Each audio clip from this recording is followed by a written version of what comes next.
வணக்கம். இந்த வீடியோவில் ஒரு யூஸ்ஃபுல்லான இன்ஃபர்மேஷன் உங்கள் கூட ஷேர் பண்ண போகிறேன்.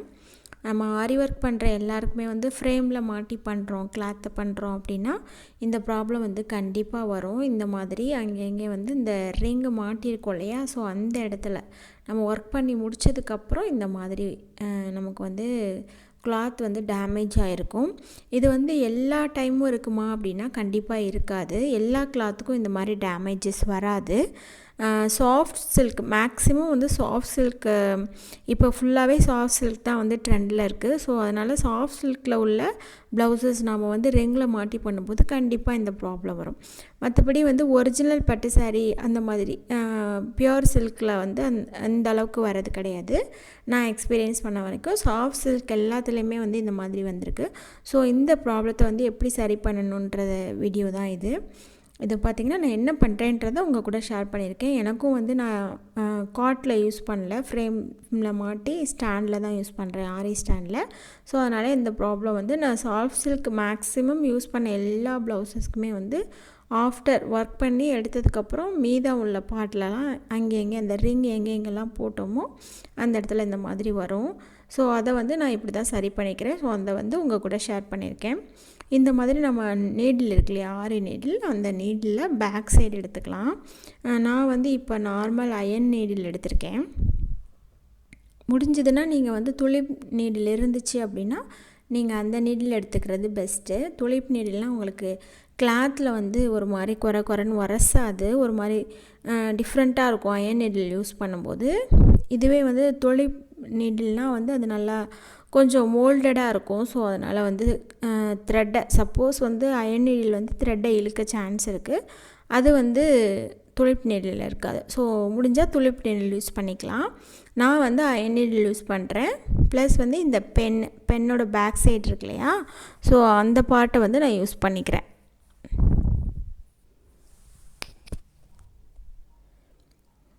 ஸோ இந்த பென்னோட பாட்டம் பார்ட் ஏன் யூஸ் பண்ணுறேன் அப்படின்னா நல்லா சாஃப்டாக இருக்கும் இல்லையா, நமக்கு அந்த கிளாத்தில் வச்சு எடுக்கும்போது மோல்டடாக இருக்கிறதுனால கன்வீனியண்ட்டாக இருக்கும். ஸோ இந்த மாதிரி பென்ஸ் யூஸ் பண்ணுறதுனாலும் நம்ம யூஸ் பண்ணிக்கலாம். நான் ஒரு கையில் ஃபோனை பிடிச்சிட்டு வீடியோ எடுத்துகிட்டு இன்னொரு கையில் மட்டும் பண்ணிகிட்ருக்கேன். ஸோ நமக்கு கம்ஃபர்டபுளாக இப்போ நீங்கள் வீடியோ எடுக்கலை அப்படின்னா கம்ஃபர்டபுளாக விரிச்சிட்டு ஒரு டேபிளில் நல்லா ப்ளெயின் ஸ்பேஸில் விரிச்சிட்டு சுத்தமான இடத்துல ஒரு கையில் நல்லா துணியை இழுத்து பிடிச்சிக்கணும். ரொம்ப இழுக்கக்கூடாது, லைட்டாக கொஞ்சம் ஸ்ட்ரெச் ரொம்ப கொடுக்காமல் லைட்டாக கொடுத்து பிடிச்சிக்கிட்டு நம்ம இந்த மாதிரி பண்ணும்போது நமக்கு கன்வீனியண்ட்டாக இருக்கும். நான் ஒரு கையில் கிளாத்தை பிடிச்சிட்டு மொபைலையும் பிடிச்சிட்டு எடுக்கிறதுனால கொஞ்சம் உங்களுக்கு கிளாத் அங்கே சுருங்கின மாதிரி இருக்குது பார்த்தீங்களா. ஸோ அதை அப்போக்கப்போ எடுத்துக்கிறேன். நீங்கள் பண்ணும்போது கன்வீனியண்ட்டாக நல்லா விரித்து வச்சுட்டே பண்ணலாம். ரொம்ப அவசரமாக வேகமாக பண்ணக்கூடாது. மெதுவாக நமக்கு ரெண்டே டைரெக்ஷனில் தான் நாம் இப்போ ஆக்சுவலி என்ன ஆயிருக்குன்னா த்ரெட்டு அந்த ரிங்கு மாட்டின இடத்துல அந்த த்ரெட்டு இருக்கு இல்லையா, நூல் இலைகள்னு சொல்லுவோம்ல, அந்த நூல் விலகி ஒரு இடத்துல போய் சேர்ந்துருக்கும். ஸோ அது எந்த இடத்துல சேர்ந்துருக்குதுன்றது நமக்கு பார்த்தாவே தெரியும். இந்த இடத்துல பாருங்கள், மேலே அதிகமாக தெரியும் பாருங்கள். அந்த இடத்துல கீழே உள்ள த்ரெட்ஸ் எல்லாமே அங்கே போய் இந்த இடத்துல கீழே உள்ளதெல்லாம் அங்கே போய் சேர்ந்துருக்கு. ஸோ நாம் அங்கேருந்து இங்கே கீழே இழுக்க போகிறோம் அந்த த்ரெட்டை, நூல் இலைகளை ஒன்று ஒன்றா அதோடய பொசிஷனை டிஸ்ப்ளேஸ் பண்ண போகிறோம். இப்போ எந்த இடத்துல போயிருக்கோ அதை ஒரிஜினல் பொசிஷனுக்கு மாற்ற போகிறோம். ஸோ அப்போ மெதுவாக நம்ம இந்த மாதிரி வச்சு லைட்டாக அப்படியே லைட்டாக ஸ்மூத்தாக நம்ம எடுத்து விட்டுக்கிட்டே இருந்தோம் அப்படின்னா நமக்கு ஈஸியாக அந்த த்ரெட் அதோடய பொசிஷனுக்கு வரும். இந்த நீடில் வச்சு பண்ணும்போது நல்லாவே தெரியும் அந்த நூல் நகர்றது. இந்த த்ரெட் இருக்கு இல்லையா, அதை நல்லா கொஞ்சம் க்ளோஸில் காட்டுறேன். அது நகர்ந்து கீழே வர்றது நல்லாவே தெரியும் பாருங்கள். இந்த நீடில் கொஞ்சம் எந்த ரா எட்ஜஸ்மே இல்லாமல் சாஃப்டாக இருக்குது. ஸோ அதனால் நான் இந்த நீடில் யூஸ் பண்ணிக்கிறேன். எல்லா அயன் நீடிலும் அப்படி இருக்குமானா இருக்காது. சில நீடில்ஸ் ஷார்ப்பாக இருக்க சான்ஸ் இருக்குது. ஸோ அதனால் நீங்கள் பார்த்து யூஸ் பண்ணுங்கள். ஸோ இப்போ பார்த்தீங்கன்னா முன்னாடி இருந்ததுக்கும் இப்போ கொஞ்சம் கொஞ்சமாக அது மூவ் ஆகிட்டு வர்றது நல்லாவே தெரியும் பாருங்கள் உங்களுக்கு. முன்னாடி இருந்ததுக்கு இந்த மாதிரி மேக்ஸிமம் வராமல் நம்ம பார்த்துக்கணும் முடிஞ்ச வரைக்கும். அதே மீறி வருது அப்படின்னா வந்து கண்டிப்பாக அது கிளாத்தில் உள்ள அந்த த்ரெட் இருக்கு இல்லையா, அதோட குவாலிட்டியை பொறுத்து இருக்குது. ரொம்ப லைட்டாக குவாலிட்டி கம்மியான ப்ளவுஸாக இருந்துச்சு அப்படின்னா, சில்க் காட்டன்லாம் சிலது வந்து நல்லா கம்மியான குவாலிட்டியாக இருக்கும், அது வந்து இந்த மாதிரி ஈஸியாக ஆகிடும்.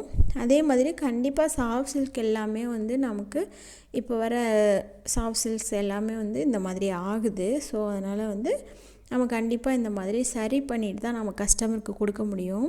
அப்படியே கொடுத்தோம் அப்படின்னா கண்டிப்பாக கேட்பாங்க. ஏன்னா வந்து கட்டிங்கில் சில இப்போ டெய்லரிங் தெரிஞ்சிச்சு அப்படின்னா இந்தந்த ப்ளேஸ் வந்து கட்டிங்கில் போகுன்றது தெரியும். அந்த மாதிரி நமக்கு வந்து தெரிஞ்சிச்சுன்னா அந்த இடத்துல சரி பண்ண தேவையில்லை, அப்படியே விட்டுடலாம். இப்போ ஆம்ஹோல் பாயிண்ட்லலாம் வந்து கட்டிங்கில் போய்டும் இல்லையா. ஸோ அதனால் நமக்கு உங்களுக்கு ப்ளவுஸ் வந்து கட்டிங், மார்க்கிங், ஸ்டிச்சிங் எல்லாம் தெரிஞ்சிச்சுன்னா உங்களுக்கே தெரியும் இந்த இதெல்லாம் வந்து கட்டிங்கில் போயிடும். ஸோ அதனால் அங்கெல்லாம் சரி பண்ண தேவையில்லை. மற்றபடி பேக் சைடில் கரெக்டாக அந்த பேக்கில் ஹேண்ட் பொசிஷனில் இந்த மாதிரிலாம் ஃப்ரண்ட்டில் இந்த மாதிரி இருந்துச்சுன்னா வந்து கண்டிப்பாக நம்ம சரி பண்ணி தான் கொடுக்கணும். ஸோ பார்த்திங்கன்னா இப்போ பார்த்திங்களா முன்னாடி இருந்ததுக்கும் இந்த இடம் வந்து எவ்வளோ அழகாக நீட்டாக சரியாயிடுச்சுன்னு. ஸோ அவ்வளோதான். 100% சரியாகுமா அப்படின்னா கண்டிப்பாக கிடையாது. 95% சரி பண்ணலாம். மீதம் உள்ள 5% வந்து அந்த டிஸ்ப்ளேஸ் ஆனது வந்து அந்த பொசிஷன் டிஸ்ப்ளேஸ் ஆனது வந்து இருக்க தான் செய்யும். அது வந்து நம்ம இன்னும் கொஞ்சம் சரி பண்ணணும் அப்படின்னா நம்ம எல்லாத்தையும் சரி பண்ணிவிட்டு இன்னும் ஒரு டெக்னிக் ஃபாலோ பண்ணணும். அதை பண்ணணும் அப்படின்னா இன்னும் ஒரு 3 to 4% சரியாகும். 99% சரி பண்ணிடலாம். 1% வந்து கண்டிப்பாக சரி பண்ணவே முடியாது. ஸோ முடிஞ்ச வரைக்கும் நம்ம சரி பண்ணி கொடுத்துடலாம். இப்போ பார்த்திங்கன்னா எவ்வளோ அழகாக க்ளீன் ஆயிடுச்சு பாருங்கள் அந்த இடம். ஸோ இப்போ நெக்ஸ்ட்டு இந்த இடத்துல இருக்குது. ஸோ இதையும் பார்ப்போம். இது பார்த்திங்கன்னா ஆம்ஹோலுக்கு கீழே கரெக்டாக பேக்கில் வருது. ஸோ அதனால் நான் சரி பண்ணிகிட்ருக்கேன். சப்போஸ் இது வந்து ஆம்ஹோலுக்குள்ளே கட்டிங்கில் போச்சுன்னா அப்படியே விட்டுடலாம், ஒன்றும் ப்ராப்ளம் இல்லை.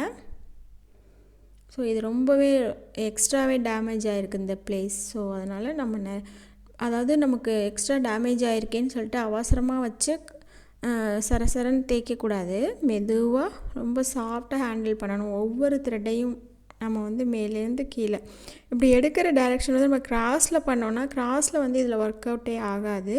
ஏன்னா வந்து த்ரெட்டோட பொசிஷன் வந்து கிராஸில் தான் இருக்கும். அதாவது ஒன்று ஹரிசாண்டலாக இருக்கும், அப்படி இல்லைன்னா வெர்டிக்கலாக இருக்கும்.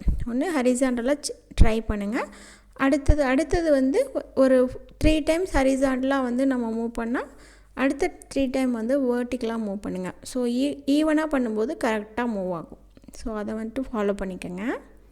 அது ஏன்னா த்ரெட்டோட டைரெக்ஷன் அப்படி தான் இருக்கும். ஸோ அப்போ தான் வந்து அது சரியாகும். கிராஸில் பண்ணிங்கன்னா மூவ் ஆகாது த்ரெட்டு. ஸோ அதை கண்டிப்பாக பார்த்துக்கோங்க. ஸோ இன்னும் ஒரு டெக்னிக் பண்ணணும். ஆக்சுவலி 2 ஸ்டெப் பண்ணணும். இது ஃபஸ்ட்டு ஸ்டெப் தான் பண்ணிகிட்ருக்கோம்.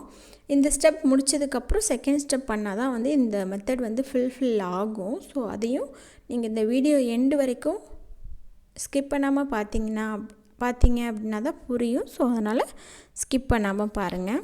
ஸோ இது ஃபுல்லாகவே நம்ம சரி பண்ணிவிட்டு பார்ப்போம். எப்படி பொறுமையாக நீட்டாக, அதாவது நம்ம அவசரமாக போட்டு தேய்க்கக்கூடாது. மெதுவாக ரொம்ப சாஃப்டாக ஹேண்டில் பண்ணணும். ஏன்னா வந்து அந்த கிளாத்தே வந்து சாஃப்டாக இருக்கிறனால தான் அந்தளவுக்கு டேமேஜ் ஆகிருக்கு. இன்னும் நம்ம ஹார்டாக ஹேண்டில் பண்ணோன்னா இன்னும் சுருங்கிறதுக்கு சீக்கிரமாக வந்து கிளியர் ஆகாது. ஸோ அதனால் சாஃப்டாக நம்ம ஹேண்டில் பண்ணணும். ஸோ நெக்ஸ்ட் வந்து எல்லாமே பண்ணி முடிச்சாச்சு. எல்லாத்தையும் ஓரளவுக்கு க்ளீனாக வந்து நம்ம ரெடி பண்ணியாச்சு.